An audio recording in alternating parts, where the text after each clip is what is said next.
मंडळी नमस्कार. GM news मध्ये तुम्हा सर्वांचं अगदी मनापासून स्वागत. जसं आजकाल बघतो आहे आपण, प्रत्येक गोष्टीची एक स्पेशालिटी झालेली आहे. आपल्याला कुठलाही आजार असला तर आपण एका स्पेशल डॉक्टर्सकडे जाऊनच ट्रीटमेंट घेतो. दर्शकांनो, मी आज पुन्हा एकदा आलेली आहे गायकवाड हॉस्पिटल वाशिम येथे. गायकवाड हॉस्पिटलचे संचालक डॉक्टर तुषारजी गायकवाड सरांशी या आधी सुद्धा आपण भेटलेलोच आहोत. त्यांची मुलाखत आपण आपल्या चॅनलवरती घेतलेलीच आहे आणि आज पुन्हा एकदा असा एक योग आलेला आहे की आपल्याला पुन्हा एकदा त्यांची मुलाखत घेण्याची संधी मिळालेली आहे. आज आपल्यासोबत ते उपस्थित आहेत. स्त्रीरोग तज्ञ, वाशिमचे प्रसिद्ध स्त्रीरोग तज्ञ म्हणून बरेच वर्षांपासून ते सेवा देतच आहेत आणि त्याचबरोबर अधिक माहिती आज आपण त्यांच्याकडनं घेणारच आहोत. आज विविध क्षेत्रातील घडामोडींवर आज आपण त्यांच्यासोबत चर्चा करणार आहोत. त्याचे लवकरच तुम्हाला माहिती मिळणारच आहे. आज आपल्यासोबत उपस्थित आहे डॉक्टर तुषारजी गायकवाड सर. पण सर्वात आधी सरांचं चॅनलमध्ये स्वागत करूयात. सर, खूप खूप स्वागत आहे तुमचं आमच्या जीएम न्यूज मध्ये. धन्यवाद नेहा. आणि आज पुन्हा एकदा खूप छान अशी संधी मिळालेली आहे तुमच्याशी संवाद साधण्याची. बरोबर. एक तुझं आणि तुझ्या चॅनलचं मी खूप खूप स्वागत करतो. मी डॉक्टर तुषार गायकवाड, डॉक्टर गायकवाड हॉस्पिटलमध्ये तुमच्या सगळ्या टीमचं परत स्वागत. Thank you sir. एक मला आठवते 2 वर्षापूर्वी आपण अशीच एक मुलाखत घेतली होती है ना. तर ती मुलाखत खूप लेंदी होती, तरी पण असं ती समाज प्रबोधनपर आणि थोडीशी एक हटके असल्यामुळं ती खूप बघितली गेली. भरपूर प्रेम मिळालं असं. आता माझ्या प्रॅक्टिसला जवळपास 10 ते 12 वर्ष झाले. तर या प्रॅक्टिस मध्ये मला वाशिम जिल्ह्यातच नाही तर वाशिमच्या आजूबाजूच्या जिल्ह्यापासूनही, जसे की हिंगोली घ्या, परभणी घ्या आणि वाशिमच्या आजूबाजूचे जे तालुके आहेत जसे मालेगाव तालुका, रिसोड तालुका, मंगरुळपीर तालुका, या तालुक्यातूनही माझे रुग्ण आणि त्यांच्या नातेवाईकांनी मला भरभरून प्रतिसाद दिला. त्याबद्दल मी त्यांचे मनपूर्वक आभार मानतो. बिलकुल. जसं की आता बऱ्याच वर्षांपासून आपण इथे सेवा देतच आहात सर, आणि मी बरेचदा हॉस्पिटलच्या समोरून गेलेली आहे आणि प्रत्येकच वेळेस आपल्या हॉस्पिटलच्या समोर मला नेहमीच गर्दी आढळलेली आहे. या गर्दीचं नेमकं सिक्रेट काय आहे, काय गूढ आहे याच्या मागे, काय सांगाल? असं काही सिक्रेट वगैरे काही नाही, पण मला एक मनापासून गोष्ट सांगायची वाटते की एक प्रामाणिकपणा आणि मेहनत जर का कोणी करायला तयार असेल ना, तर तो यशाचा शिखर नक्कीच गाठू शकतो. आजकाल काय झालं, आता वाशिम मध्ये तू बघत असेल, एक मागच्या 5 वर्षात एक डॉक्टरांची संख्या कमीत कमी दुप्पट तिप्पटने तरी वाढली आहे, खूप जास्त वाढली आहे.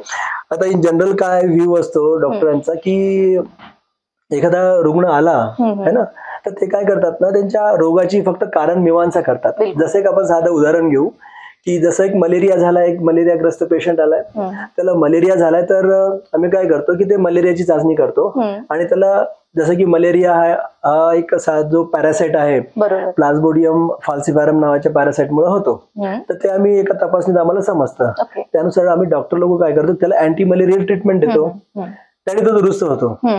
तर ही काय झाली, सरळ सरळ ट्रीटमेंट पद्धती झाली. मी थोडासा एक वेगळा विचार करतो की मलेरियाची ट्रीटमेंट देणं तर हा एक भाग झाला, पण हा मलेरिया का झाला, मलेरिया याला आपल्याला काही कारण काय, आणि नाही याच्यापेक्षाही पलीकडे काही सोशल त्याचे रिझन्स असतात, तर त्या कारणाची मीमांसा करणं ते जास्त महत्वाचं आहे.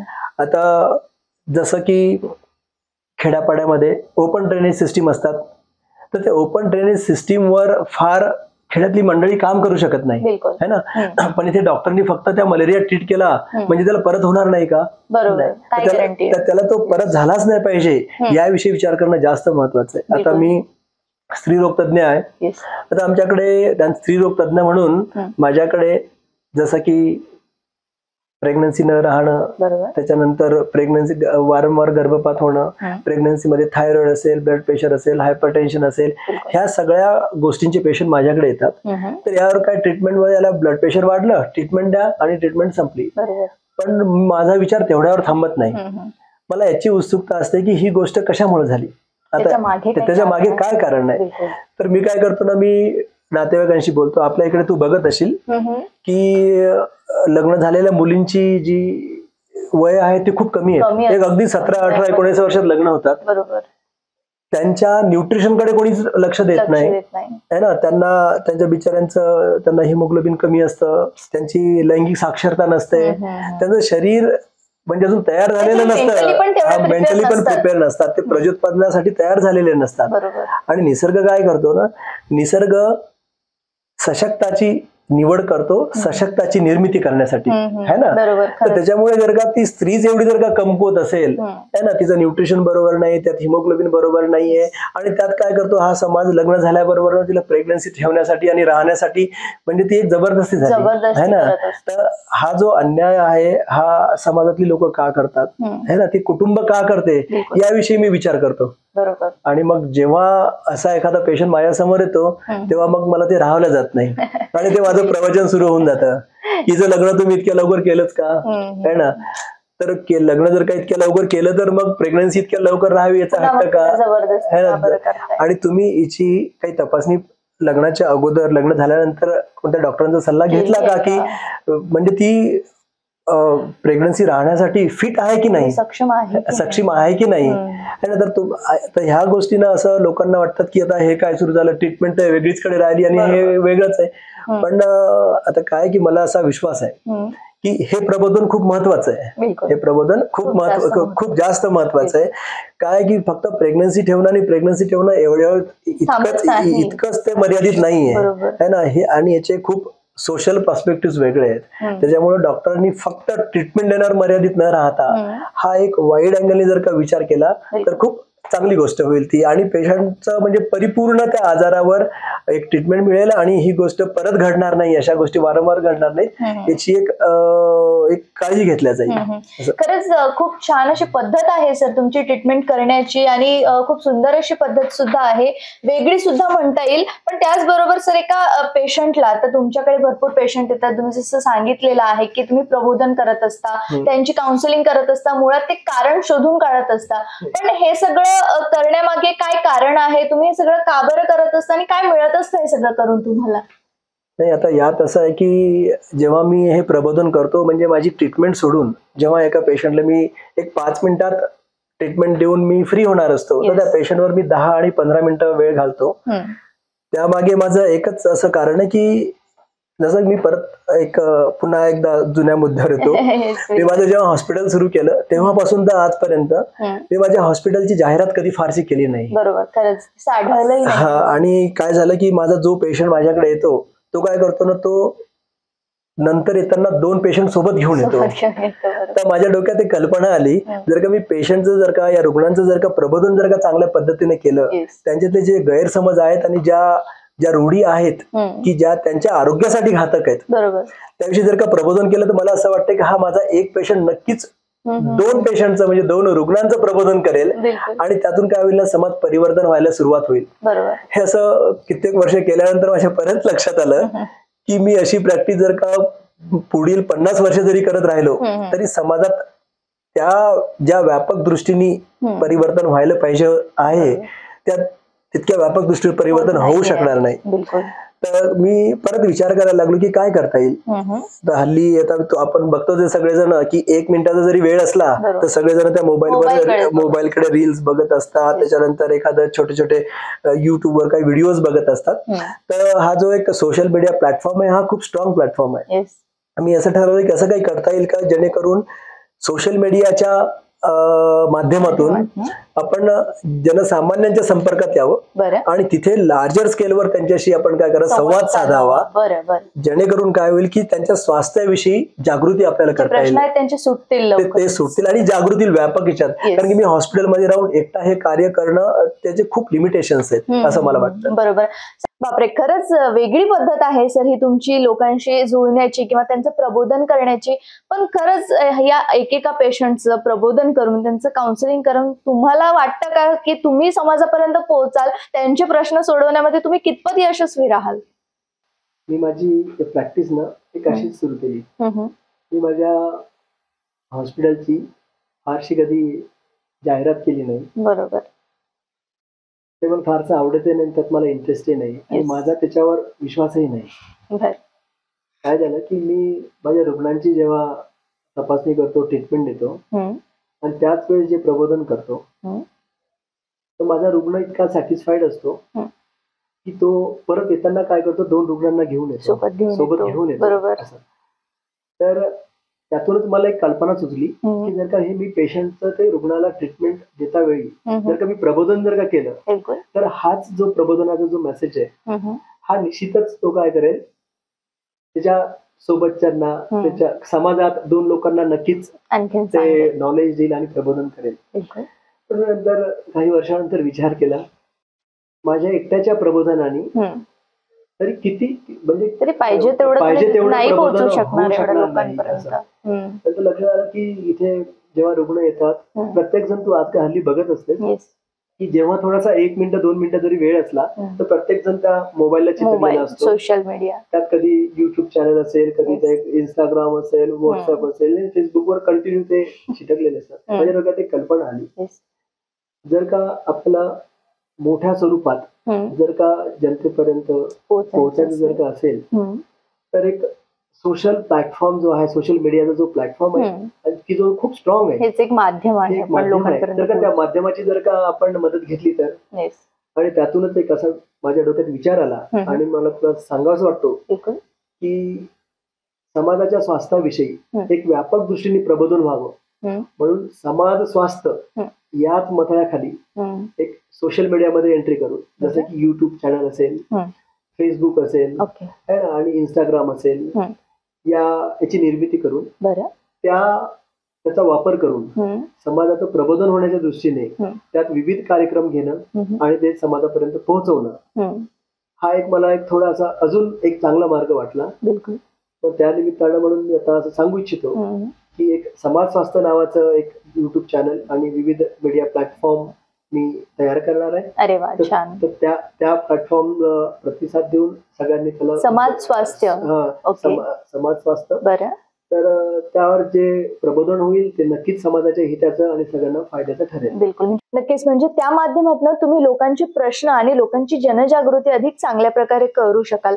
सरांनी नेमकं जे सांगितलेलं आहे, समाज स्वास्थ्य हे युट्यूब चॅनल सर्वांच्या भेटीला येते आहे. त्याचं पेज सुद्धा, फेसबुक पेज अवेलेबल आहे आणि इन्स्टाला सुद्धा त्याचं पेज आहे. तो नक्की तुम्ही त्या पेजला भेट द्यावी आणि युट्यूब चॅनलला सुद्धा भेट द्यावी. म्हणजे तुमचे जे प्रश्न आहेत स्वास्थ्याबद्दल, समाज स्वास्थ्य कसं घडवून आणायचं, ते माध्यमातून तुम्हाला सगळ्यांना बघायला मिळेल. पण सर, त्याचबरोबर एक महत्वाचा प्रश्न विचारावासा वाटतोय की समाजाचं संपूर्ण स्वास्थ्य म्हणजे नेमकं काय आहे? कारण बरेच लोकांना याबद्दल माहिती नाहीये, अध्ययन नाहीये. काय सांगाल, काय प्रश्न सॉल्व्ह कराल? समाज स्वास्थ्याची आता मी जी कल्पना आहे ती थोडी लक्षात आली असणार की जी रघुनाथराव कर्वेंनी जे काम समाज स्वास्थ्याच्या माध्यमातून सुरुवात केली होती, त्याचे त्या काळातही म्हणजे काळामुळे है ना, आणि त्यांच्या डॉक्टर नसल्यामुळे काही लिमिटेशन्स होते है ना, पण त्यांनी त्या माणसाने खूप काम केलं, म्हणजे पूर्ण आयुष्य या प्रबोधनात घातलं. तर असे जे फॉरगॉटन हिरोज आहेत है ना, जवळपास 100च्या वर जास्त हिरो आहेत है ना, की ज्यांनी समाजाच्या सुधारणेसाठी आपला सगळा त्याग दिला. तर त्यांनी यावर काम केलं. आता त्यांनी समाज स्वास्थ्य ही मालिका मांडून त्या विशिष्ट एका विषयावर काम केलं. मी एक संपूर्ण समाज स्वास्थ्याची एक कल्पना मांडली. एक डेफिनेशन आहे, एक म्हणजे आपलं वर्ल्ड हेल्थ ऑर्गनायझेशननी एक स्वास्थ्य म्हणजे काय, म्हणजे माझं स्वास्थ्य तुमचं स्वास्थ्य म्हणजे काय, याविषयी त्यांनी एक डेफिनेशन दिली की म्हणजे फक्त रोग नसणं म्हणजे माणूस पूर्ण निरोगी आहे असं नाही. फक्त रोग नसणं म्हणजेच तो माणूस पूर्ण निरोगी आहे असं नाही. तो शारीरिक, मानसिक आणि सामाजिक दृष्ट्याही स्वास्थ्य असला पाहिजे, हेल्दी असला पाहिजे. तर यांनी ही WHO ची डेफिनेशन केली. पण मी आता माझ्या 10 ते 12 वर्षाच्या प्रॅक्टिसमध्ये कंटिन्यू विचार करतो, ही आम्ही एकदम अशी रटाळणारी जी डेफिनेशन आहे ही आम्ही पाठ करून टाकली जेव्हा आम्ही कॉलेजमध्ये असताना. नंतर मी विचार केला की या 3 गोष्टी ज्या आहेत यांनी तर माणूस स्वस्थ होतो, पण ह्या टोटली एक अशा काही वेगळे फॅक्टर्स आहेत त्यावर डिपेंड आहे. बरोबर. यात मी काय केलं की माझ्याकडून 3 गोष्टींची अजून भर घातली. तर त्यात एक म्हणजे काय की आर्थिक, एक शैक्षणिक आणि राजकीय. आता तुला नंतर हळूहळू लक्षात येईल की या 3 गोष्टीमध्ये माणूस स्वास्थ्य, या 3 गोष्टीची माणसाकडे पूर्ण स्वस्थता असल्याशिवाय तुम्ही पूर्ण निरोगी राहू शकत नाही. आता कसं सांगतो मग, आर्थिक म्हणजे काय, ज्या माणसाकडे पैसेच नाहीयेत तो शरीराची काळजी कशी घेऊ शकणार, बरोबर आहे. ज्या माणसाकडे शिक्षणच नाहीये तो आपल्या शरीराची आणि आपल्या आरोग्याची आणि समाजाच्या आरोग्याची काळजी कशी घेणार, बरोबर. आणि तिसरा मुद्दा म्हणजे हा थोडासा डिबेटेबल, लोक म्हणतील किंवा राजकीय तुम्ही कसं घातलं, पण राजकीय महत्वाकांक्षा नेत्यांमध्ये असल्याशिवाय काय समाजामध्ये एवढी आरोग्याचं परिवर्तन होणार आहे? बरोबर. जसं की आता रस्ते तयार करणं, हॉस्पिटल्स तयार करणं, ड्रेनेज करणं, हे पूर्ण राजकीय महत्वाकांक्षाचे आहे. त्याच्यामुळे प्रत्येकाचं, समाजातल्या प्रत्येक माणसाचं या तिन्ही गोष्टीमध्ये त्यांनी रस घेऊन, है ना, जसं की अर्थार्जन, है ना, शिक्षण आणि राजकीय, या गोष्टीमुळेच तुमच्या ज्या महत्वाच्या 3 गोष्टी आहेत, ज्या बेसिक गोष्टी आहेत, कोणत्या की शारीरिक, मानसिक आणि सोशल, ह्या 3 ऍस्पेक्ट तो स्ट्रॉंग करू शकतो. आणि तरच तो काय बनणार, परफेक्ट हेल्दी मॅन बनेल, है ना, फिट बनणार. म्हणजे तो नागरिक, म्हणजेच तो रुग्ण स्वस्थ आणि पर्यायी समाज स्वस्थ. मला यातच आता तू म्हणशील की आता ही तुम्ही 3 गोष्टींची भर घातली, आर्थिक, शैक्षणिक आणि राजकीय, बरोबर आहे. तर मला एक फुल्यांचं एक हे आठवतं, त्यांच्या शेतकऱ्याच्या असूडमध्ये त्यांनी लिहिलंय, विद्येविना मती गेली, है ना, मतीविना नीती गेली, नीतीविना गती गेली, गतीविना वित्त गेले, आणि वित्त विना शूद्र खचले, एवढे सर्व अनर्थ एका अविद्येने झाले. आता तू विद्या म्हणजे शिक्षण, शिक्षणामुळे, शिक्षणाने पर्यायाने हे सगळं जे आहे त्याला बळ नाहीये, त्याच्याकडे पैसा नाहीये, या सगळ्या गोष्टी कनेक्टेड आहेत. त्याच्यामुळे तुम्हाला जर का समाजाच्या संपूर्ण स्वास्थ्याविषयी जर का विचार करायचा असेल, है ना, आणि जी डेफिनेशन तुला सांगितली की जशी शारीरिक, मानसिक आणि सामाजिक ह्या 3 गोष्टी जर का तुम्हाला सुदृढ जर का ठेवायच्या जर का असतील, तर तुम्हाला शैक्षणिक, आर्थिक आणि राजकीय गोष्टीची स्वास्थ्यता तेवढीच महत्वाची आहे, याला वेगळं ठेवता येणार नाही. आणि मी आज इथे, आता तू आपला हा योग आलाच आहे, तर या योगात, या मुलाखतीतून मी सर्व वाशिमकरांना आणि जनतेला एक संदेश देऊ इच्छितो की तुम्हाला समाजाच्या संपूर्ण स्वास्थ्यासाठी जर का कोणालाही काम करण्याची इच्छा असेल, या लेवल पर्यंत संपूर्ण समाजाचं जर का परिवर्तन जर का घडवायचं असेल, है ना, तर तुम्ही माझ्याशी कॉन्टॅक्ट करू शकता. आपण सगळे मिळून एक आदर्श समाजाची निर्मिती करू, है ना, एकत्र मिळून आदर्श. आपल्या महामानवांचे एक स्वप्न होतं की एक आदर्श देश तयार झाला पाहिजे, आदर्श समाज तयार झाला पाहिजे, आदर्श नागरिक तयार झाला पाहिजे, बरोबर आहे. आणि जर का सगळे मिळून जर का या कार्यात जर का सहभागी जर का झाले, तर निश्चितच या कार्याला गती येईल आणि त्यांची आपलं स्वप्न साकार करू शकतो. सगळ्यांची सोबत असल्याशिवाय, सगळ्यांची साथ असल्याशिवाय ते सगळं शक्य नाही. आपण समाजाचा विकास करणं, स्वास्थ्य राखणं. बरोबर. तर सगळ्यांनी मिळून या समाज स्वास्थ्य हा जो मी उपक्रम राबवितो आहे, त्याला सगळ्यांनी मी सहकार्याची अपेक्षा करत आहे. जे पण समाजातले, ज्यांना अशी समाजाविषयी अशी आस्था आहे, तळमळ आहे, की ज्यांना असं वाटतं की खरोखरच समाज परिवर्तन झाला पाहिजे, पर्यायानं समाजाचं, एका नागरिकांचं आणि देशाचं, है ना, म्हणजे परिवर्तन व्हावं आणि देश प्रगती पथावर जावा, है ना. तू म्हणजे आता खूप दिवसानंतर आपला योग आला, तू इथे माझी एक शॉर्ट का वेळा मुलाखत घेतली, त्याबद्दल मी तुझा खूप खूप आभारी आहे. आपण परत अशाच या उपक्रमाच्या माध्यमातून लवकरच परत भेटूयात आणि तू पण सहकार्य करशील अशी मी अपेक्षा करतो. माझं सहकार्य तर राहील आणि माझ्या चॅनलचं पण तुम्हाला सहकार्य राहणारच आहे या सगळ्यांमध्ये. खूप छान वाटलं सर तुमच्याशी यावेळेस चर्चा करत असताना. खूप खूप धन्यवाद दिलेल्या सगळ्या माहितीबद्दल आणि आमच्या GM न्यूजला तुम्ही तुमचा अमूल्य वेळ दिल्याबद्दल खूप खूप आभार. धन्यवाद.